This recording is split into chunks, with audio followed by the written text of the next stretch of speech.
As mental health professionals, continuous learning is key to serving our communities.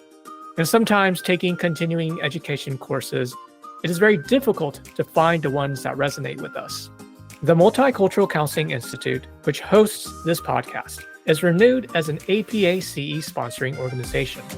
This means continuing education courses at the Multicultural Counseling Institute are eligible for APA CE credit. We've created programs focusing on culturally competent care, especially for people of color, and with instructors who bring both knowledge, experience, and practical wisdom. It's about empowering your practice and uplifting your community, so exceed your continuing education requirements with purpose. As a thank you, listeners, you get 50% off with code FRIENDS50, all caps, FRIENDS50. You can visit www.tmcinstitute.org to explore our live and on-demand psychology CE courses. Now onward to today's episode. What happens when cultural expectations clash with personal well-being, especially for Arab American men navigating complex identities? How can therapists create genuinely safe and effective spaces that acknowledge and honor diverse backgrounds rather than perpetuate existing biases of Arab American men? And what role do our personal histories play in shaping our professional paths and our commitment to social justice and mental health care? Welcome to People of Color in Psychology, the show that explores mental health topics specific to culture, diversity, and communities of color. I am your host, Jack Zhen. Our guest today is Nesreen Jaber, a doctoral psychology candidate in counseling psychology at University of North Dakota. Nesreen has a special interest in research from a decolonial perspective. She has a couple of recent publications titled Classism and Gendered Racism as Stressors for African American Women and Arabs and Muslims in the Workplace, Media's Conflation with Terrorism and Ramifications in Workplace Culture. Additionally, her insightful dissertation entitled Visible, Invisible, Levantine Arab American Men on Mental Health speaks volumes about her commitment to exploring crucial and often overlooked aspects of identity and well-being. Her passion extends beyond clinical work and academia.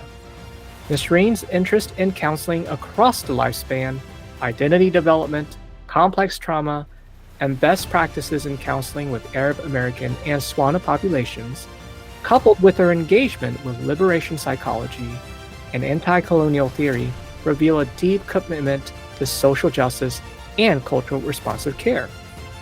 In her leadership, Nesreen was the recipient of multiple awards, such as the APA Committee on Socioeconomic Status Award for Student Leadership, the Martin Luther King Jr. Social Justice Award, Dr. Michael Hurt Award, and Dr. Catherine Skinner Award. As an Arab American therapist, Nesreen Jaber will be discussing her current research, which examines Arab American men and experiences with mental health, with an emphasis on the therapist factor. Nesreen, thank you so much for speaking with me about this topic. It is such an honor. Thank you, Jack. It's such an honor to be here. I'm so excited to talk to you about this. Why don't you share with us your work? Tell us a little bit. Did you just recently propose or defend your dissertation? Yes, thankfully I defended it at the beginning of April, actually on April Fool's Day. But it went really well. And so it's the full defense or the proposal piece? The defense. So everything wow. is done. Yeah. Wow. Yeah. Congratulations on that you. front. And I take it, today's conversation is about that dissertation plus accumulation of just your work in this area. Is that correct? Mm-hmm. Yes. Yeah. So why don't you, just tell us a little bit more about what you're currently doing. Okay. Well, right now I am wrapping up my pre-doctoral internship at the Counseling and Psychological Services at the University of Michigan, Ann Arbor. And hopefully I'll finish in August. Not hopefully, I will finish in August. And I'm looking for jobs currently. I've been applying And so fingers crossed, I have some prospects. Some things are looking pretty good. So I don't know exactly where I'll be at the end of this summer, but yeah. Yeah. So a little bit of uncertainty. However, there is some faith that you'll land something. I mean, Yeah. just again, just incredible work. It really shows. So yeah, tell us a little bit more about, for many of our listeners who are interested and curious about culturally responsive care, this particularly with your work, the emphasis on Arab American men and their experience with mental health, so that we can think about our own therapist factors as we're working with Arab American men. So in my master's, which was a clinical child program, one of my assignments was to think about like what group of people we have a lot of biases towards and how to navigate those biases. And I thought like, okay, like white men, like European American white men is probably the group that I have the most bias towards. And so I wrote a paper in my master's looking at the psychology of men and masculinity. And as I was exploring that, I started to see a lot of parallels, just like, hegemonic masculinity and like how it was manifesting also in like Arab culture, realizing as I worked through my dissertation as well, that so many of what we maybe like attribute to like culture when it comes to masculinity norms are more so like a global hegemonic masculinity than it is culturally specific. Maybe there are some culturally specific ways in which it might manifest, like the emphasis on protection or being a provider, for example. But those particular values seem to be, or like emotional restriction, like these particular values seem to be pretty across the borders when it comes to hegemonic masculinity. So that kind of inspired the dissertation to focus on men and then Arab American men, because for me, I'm a daughter of immigrants. So like my elders don't really necessarily consider themselves Arab American, but my cousins and, I have now a younger brother, but he's just a little boy. But growing up with my cousins of several generations, I witnessed some of the differences in like how the men in my family and the boys at the time growing up, how they navigated their emotions, navigated hardships versus the women who were much more open to talking to one another, going to therapy. Like my mom had put my sister and I in therapy, I think the first time I was like 7 or 8 years old, but my dad always maintained the notion that like it's okay for us, but he doesn't need it, not for him. Even like educational outcomes in my family are kind of gendered, where the women have higher levels of degrees more often than the men do. And just various outcomes, I think, like in terms of like relational health, educational health, other factors in our lives, where I think this got me really curious about what's happening. Why are women more willing to engage in sharing and communication with one another or in a professional space, and men are not? And what do we need to do as a field? Can't control the men, right? But can control some level of what we can do as a field to make our services more accessible, more appealing, kind of safer for men. Kind of harking back to that paper that I wrote in my master's, like the point of looking at where your biases are is to dismantle them and to work Right. against them as much as possible, right? I think it's interesting too, because you are seeing this play out in just your, day-to-day family of origin context. And I remember, my dissertation was on men and masculinity, and you're studying gender role conflict and all these things. You're right. It is a global issue. And how is it expressed with the, different cultural groups of men? And men are suffering.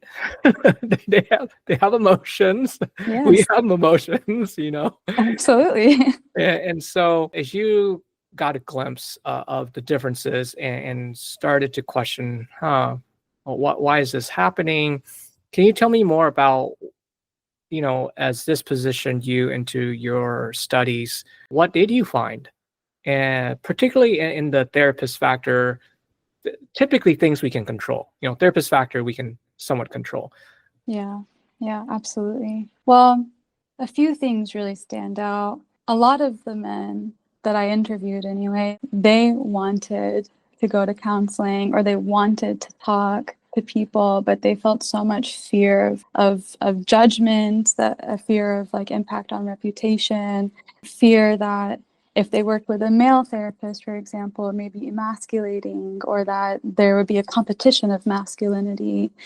Or well, that's the majority. There was a minority who would have preferred to work with a male therapist, but they had specified that he had to be an emotionally intelligent male therapist, which I would hope that all therapists are emotionally intelligent. So that's one level. They also had noted things like wanting to incorporate somatic therapies, wanting longer time frames, like really frustrated that therapies would end at like, or sessions would end at like the 45-50 minute session time limit, feeling like that was just enough time to start to dig deeper. And so that constraint was a barrier. That's interesting. Yeah. Yeah, because I'm thinking, maybe some of the biases. Men, these stereotypes. Men are problem solvers. We want solutions. So quick therapies are probably preferred. However, you're finding that wait, that's not the case. We're just warming up. Yep. Yeah. Yeah, exactly. Yeah, we're just warming up. We want more time. Another element that was spoken on was like wanting to incorporate humor in therapy, like feeling as though, like wanting to feel as though their therapist was approaching them as a fellow human being, asking therapists for self-disclosures. And I think that that's one of the things that in the field sometimes people may have strong feelings about, like whether or not they are willing to give self-disclosures.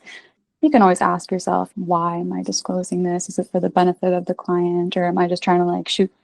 I was got the curse, like shoot the crap with the client. Sure. But when the client's specifically asking for it, there's an element of, building trust, building safety and building a relationship there. And they're saying like, I need this in order to feel like I can become more vulnerable, because being vulnerable is already so hard with the expectations that are placed upon me as a man, and that I might perpetuate as a man with other men. And so, kind of acknowledging here there's a both and, that men are suffering and men also are in systems of power, positions of power that created a system of men suffering and also impacts all the rest of the world suffering. So there's a lot of layers there, which I know is slightly off topic, but I think still related. Yeah, so those are some of the things that therapists could do. Others are kind of obvious, that educate yourself on the culture of Arab Americans and Arabs. Obviously, we're not a monolith.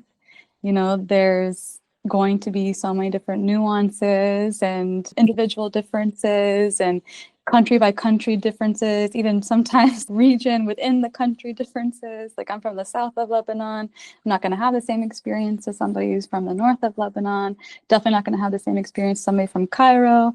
There's always going to be differences, but there needs to be some work done on the therapist end to know Arabs and know Arab Americans, because there's so much stigma, there's so much stereotype, there's so much fear. There was a study conducted, I think in 2020, 2021. It was kind of recent. Hold on. So when you say there's so much fear, I mean Yeah. fear towards Arab American men. Yeah, and towards Arabs in general. Yeah. Okay. Yeah, so this study actually, it's by Besma and colleagues. I can't remember the name of all of them. I apologize, Besma. So 2020, 2021, something along those lines. And they had surveyed a nationally representative sample of CAC REP accredited. I think that's the Counseling Accreditation Board.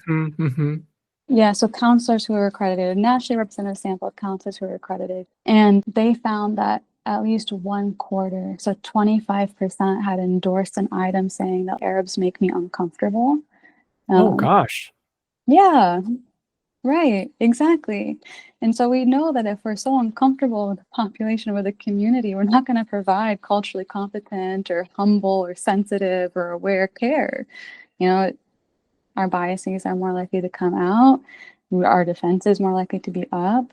One of the things that did come up with the participants in my study was that those who had been to therapy had sometimes really negative experiences where their counselors or psychologists or clinicians were, suggesting solutions that were just completely incompatible and incongruent with their values and just not going to happen within their cultural context. It's offensive. It was offensive to them. Mm-hmm.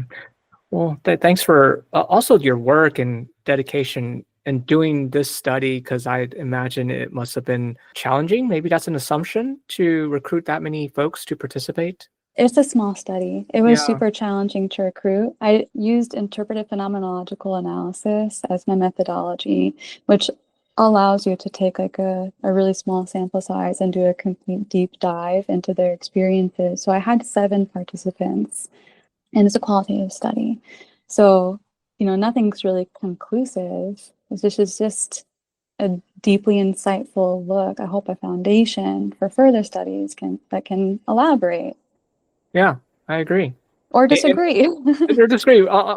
However, it's still making me think, makes me Yeah. think, and then, so I hope it's making listeners think. Oh, I hope so.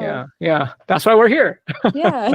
Yes, I will work to get it published too. I have an amazing committee who gave me suggestions on like, okay, as a dissertation, this is what you need to do to just get it passed. But as a published piece, and they let me write it as a manuscript, so it shouldn't take too much work. Like, here's some things you can add. So I'm hoping maybe next year it will be published. Yeah. Well, once it gets published, because I know it will, please share it. Please send it to me so I can share it. Happily. Yeah. So, given all your work, how did you get into this field? Particularly, can you share with me any memorable events or circumstances that influence how you got here? Yeah, absolutely. It's a bit personal. I might get a bit choked up, but I think I'm okay with that.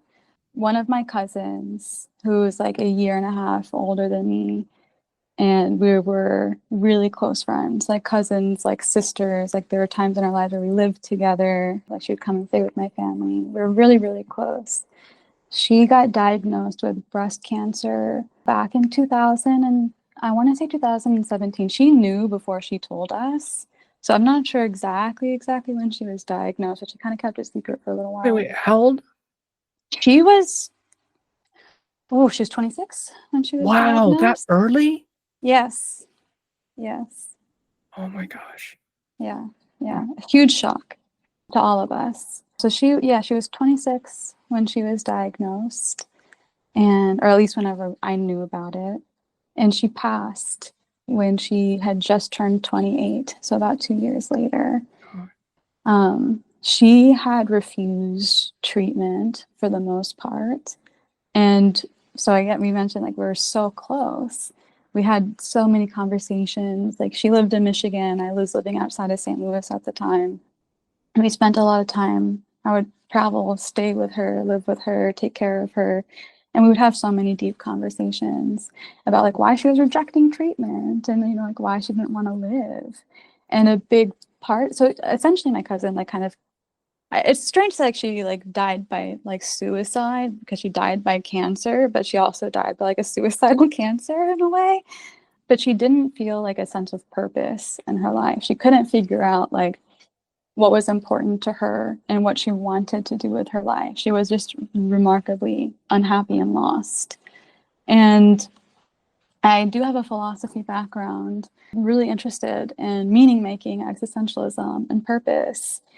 And I think her passing was such, that was before I started my master's actually, it was such a motivator for me to get into this work and to help people find their purpose. So if someone is, just struggling, doesn't know what they want from life, doesn't know what life can offer them, doesn't know the meaning of life, like, I want people to be able to create that, to find it, and to maintain hope, I think, when there's also just so much despair. Yeah. So that's the biggest reason why I got into this field. Wow. Thanks for sharing that very personal experience. Yeah. Wow. Yeah. Gosh, that is such a dilemma. It's when people close to us and sometimes clients who make these choices because the lack of hope. And yeah. In a way, it even brings to mind for me like what's happening in Gaza right now, like the genocide in Gaza right now. Like, even amongst the most horrific circumstances, it's a horrifying Holocaust. People are still like, I want to live, I want to live. Stop this genocide, help us get out, donate to us so we can eat. We just want to live.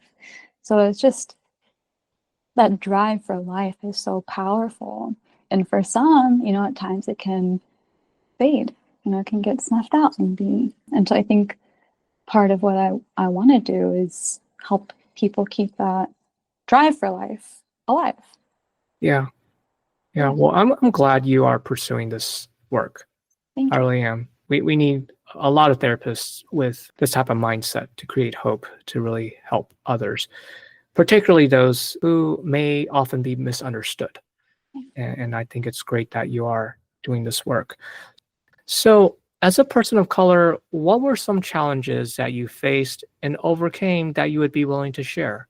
This is a really helpful, insightful question. Something that I think as an Arab clinician, but not necessarily unique to my experiences as an Arab, as you mentioned, as a person of color, just having to work harder to sometimes accomplish the same feats. So for example, I had proposed with a colleague a SWANA support group, and due to the contentious social political climate that we are in, there's a large delay and several conversations back and forth between myself, my colleague, some administrators and directors about what we could do in order to create a supportive space for SWANA students that maybe would face less pushback from higher up administration. And so we were able to create instead of a support group, a SWANA supportive drop-in outreach space. It was a 4-week series for SWANA students. They didn't have to sign up, they didn't have to commit weekly as they would for a group, to just come into a multicultural center on campus and just share what their experiences were, whether they were related to their identities or not, but just a space for them made by clinicians who share their identities for them to come in and discuss whatever was on their hearts and on their minds. Oh, okay. Well, thanks for discussing that as a great example, having to work, twice as harder to advocate for the needs of, for marginalized groups, and particularly in this case, SWANA populations or SWANA students. Yeah. So for you, what does it mean to be an Arab American therapist? I love this question. I think for me, it means like to be a brave space for people like myself who need someone and somewhere they can go without having to defend themselves, explain themselves. I've mentioned earlier, I've been in and out of therapy since I was 7. I'm 32 now. This is up until recently, I've never had an Arab or Arab American therapist myself. And so, a place where people can speak in Arabic, because there's certain things that just don't translate. And my Arabic is not perfect, but I understand enough, That's a big part of it. I just wanted to, be that safe or brave space for people where they just are held, known, seen, understood. Not that I don't have to work at it. I definitely have to work at it. Everybody's different. I'm going to connect with people more or less. I definitely don't only work with Arabs either, but there are just so few Arab American clinicians. So I think it's just an honor to be in this space and to hold it. And I work with everybody. I'm not a Muslim therapist. I was raised in Islam, but I also went to Catholic school and I studied Taoism and I studied Buddhism and I practice yoga. And my spirituality is very eclectic. My sense of religion is very expansive. So I can be there for Arab Christians and Arab Muslims and Arab people who are agnostic or who are atheist.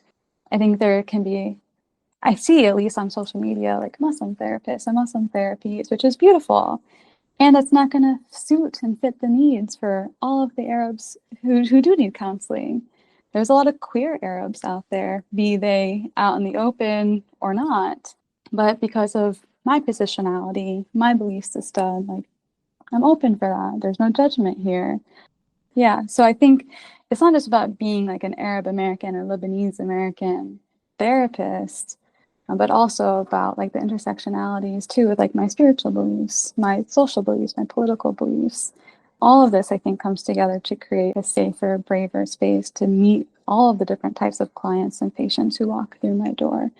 And I've experienced a lot. You know, I come from a working class background. I come from a family of divorced parents. Like I've just experienced a lot in my life. And I think that helps me relate to people. Yeah, with more compassion.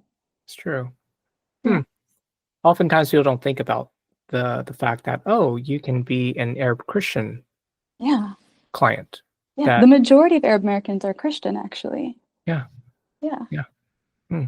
Well, so how can we support you? I always struggle with this question. It's like, I don't know. I think that just having this podcast in and of itself is such a supportive space, you know, like providing a platform. Like, I have a couple publications, but I kind of lie low, you know, I think part of the ways that I've navigated systems as a Arab American woman is to fly under the radar. And so, you know, I'm a little uncomfortable, but like in a good way to be here. So having a platform, I think, and using your platform to uplift, you know, my voice and voices of my colleagues and peers, I think that in and of itself is so supportive. Right. So I think, you know, you flying under the radar, this is definitely not that. Nope. So we'll definitely link some of your work on our show notes.